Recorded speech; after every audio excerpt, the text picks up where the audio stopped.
আপনাদের সাথে আজকে শাহী কাবাব রেসিপি শেয়ার করব। অনেক সহজেই কিভাবে বানিয়ে নেওয়া যায়, এত সহজ রেসিপি কিভাবে বানানো যায় সেটা আপনাদের সাথে শেয়ার করব। শাহী কাবাবটা বানাতে লাগবে বাঁধাকপি, পেঁয়াজের কলি এবং গাজর। শুধু বাঁধাকপি দিয়েও হয়, কিন্তু পেঁয়াজের কলিটা যেহেতু সবুজ কালার আর গাজরটা যেহেতু ইয়েলো কালার, সেহেতু কালারের সৌন্দর্যের জন্য দুইটা দিলে ভালো লাগবে। এখানে আমি তেল দিয়ে দিলাম অল্প পরিমাণের, দিয়ে আমি রসুন কুচি দিয়ে দিলাম। আরও লাগবে হচ্ছে চিকেনটা আমি ছোট ছোট কিউব করে কেটে নিয়েছি, দেখতে পারবেন। দিয়ে দিলাম পেঁয়াজের কুচিটা আমি ভালো করে ভেজে নিব, রসুনটাও ভালো করে ভেজে নিব। এইটা আসলে অল্প মশলার মধ্যে অনেক টেস্টি একটি কাবাব। এই কাবাবটা যাকে খাওয়াবেন সে আপনার বাড়ি ছাড়তে চাবে না বা বাসা ছাড়তে চাবে না, বারবার একই রেসিপি খেতে চাবে।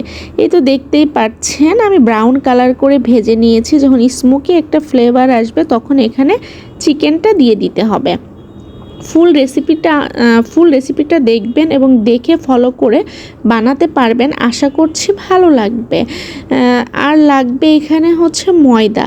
তেমন কোনো উপকরণ এখানে দেওয়ার কোনো দরকার নেই, আমি যেভাবে করেছি ওইভাবে করলে পারফেক্ট একটা টেস্ট আসবে এবং পারফেক্ট একটা কাবাব বানাতে পারবেন। এখানে আমি দিয়ে দিলাম রসুন পেস্ট, আদা পেস্ট এবং লবণ দিয়ে আমি ভালো করে মিশিয়ে নিব এই চিকেনের সাথে।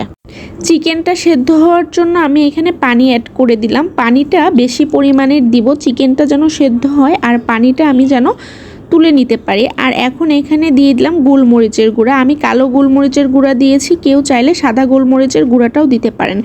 দিয়ে এখন আমি এই তো বলক তুলে নিচ্ছি, দেখতেই পাচ্ছেন। নেড়ে চেড়েও কিন্তু দিচ্ছি মাঝখানে।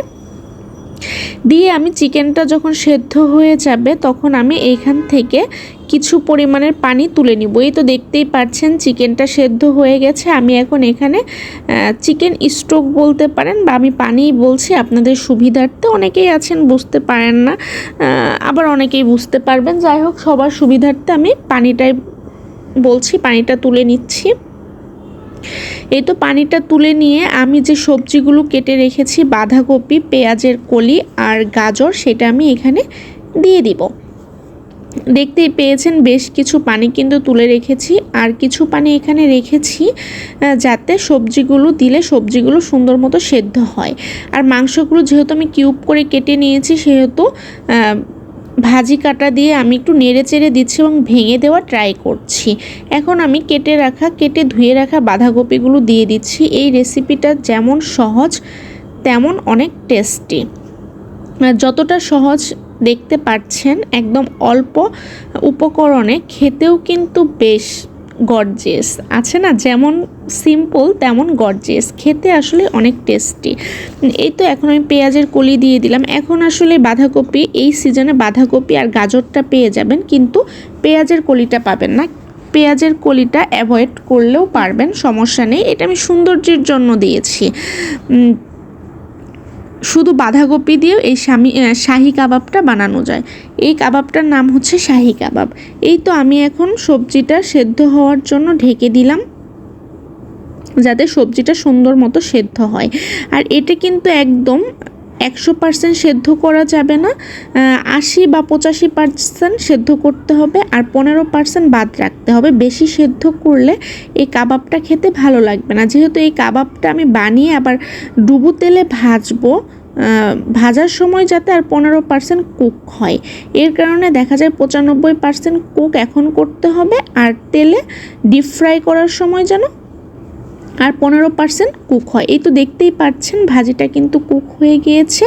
এখন আমি এখানে দিয়ে দিচ্ছি ময়দা। এখানে কিন্তু আটা দিলে হবে না, ময়দাটাই দিতে হবে এবং তেল দিয়ে ভেজে নিতে হবে। এখানে ঘি দিতে পারেন, আমার ঘরে যেহেতু ঘি ছিল না সেহেতু আমি তেল দিয়েই ভেজে নিচ্ছি। ভেজে যে আমি তুলে রাখা পানিটা রেখেছি সেটা এখানে অ্যাড করে দিব। এটা আসলে কি, এই ময়দাটা কিন্তু অবশ্যই ভেজে নিতে হবে, ভেজে না নিলে ভালো লাগবে না। ভেজে নিতে হবে এবং কি যাদের ঘরে ঘি থাকবে তারা ঘিটা দিলে টেস্টটা আরও বেশি শাহি আসবে। আমার ঘরে যেহেতু ঘি ছিল না, এর কারণে আমি সয়াবিন তেলটা দিয়েই ভেজে নিচ্ছি। আর এটা যখন ভাজা হয়ে যাবে, আলাদা আলাদা হয়ে যাবে, ভাজা হয়ে গেলে বোঝাই যাবে জিনিসটা দলা পেকে যাবে না, আলাদা আলাদা হয়ে যাবে সুজির মতো। তখন বুঝে নিতে হবে ভাজাটা হয়ে গেছে। এই তো দেখতেই পাচ্ছেন ময়দাগুলো কিন্তু দলা পেকে যায়নি, সুজির মতো আলাদা হয়ে গিয়েছে, তাই না?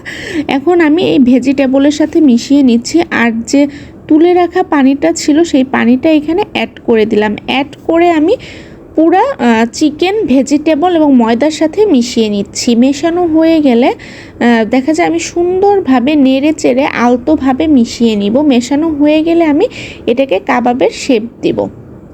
এই কাবাবটা আসলে আজকে আমি আপনাদের সাথে ভেজে শেয়ার করতে পারলাম না, বানিয়ে শুধু ফ্রোজেন করব। এটা আসলে আমি যেভাবে বানিয়েছি ওইভাবে ভেজে বানিয়ে ডুবো তেলে ফ্রাই করলেই কাবাবটা রেডি হয়ে যাবে। এই তো নেড়ে চেড়ে নিচ্ছি। এই পর্যায়ে চুলার আঁচটা রাখতে হবে মিডিয়াম।